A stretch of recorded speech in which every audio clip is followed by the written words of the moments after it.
કેમ છો મિત્રો? નમસ્કાર. હવે તમે મારી પાછળ બોર્ડ ઉપર જોઈ રહ્યા છો એન્થેમ બાયોસાયન્સ લિમિટેડ કંપનીનો આઈપીઓ આવી રહ્યો છે, બરાબર છે. હવે આ કંપનીનો આઈપીઓની ડિટેલ બધી બોર્ડ ઉપર આપેલી છે. 14 તારીખે આવે છે, 16 જુલાઈ ક્લોઝ થઈ જશે, 17 એલોયમેન્ટ અને 21 તારીખે લિસ્ટિંગ. કંપની 570 લાખે 26 શેર આપે છે, બરાબર છે. અત્યારે આપણે વાત કરી છીએ તે જીએમપી 18 થી 15% આસપાસ છે, બરાબર.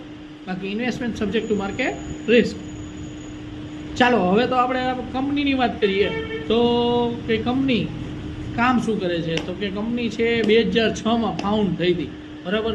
એન્થેમ બાયોસાયન્સ લિમિટેડ એ ટેકનોલોજી છે, contact research development manufacturing organization CRDMOનું, બરાબર. એ લોકોની બધી પ્રોડક્ટ હોય છે, બરાબર છે. એક વિદેશમાં બધે ધંધો કરે છે અને કંપની છે બેંગલુરુમાં